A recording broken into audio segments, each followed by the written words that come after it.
This is what we've been waiting for, carbon footprint, and we got really good numbers. I'll let you soak it in a little bit, but your total emissions, 4,000 total tons, 4,039. Three things to focus on.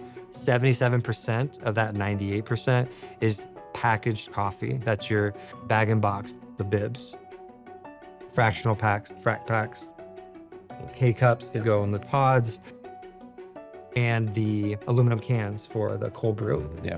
Raw beans themselves are still 11% of that 98%. So you can look at country of origin, cultivation method, and the third on the list, which is still important, is how you transport those packages and those coffee beans.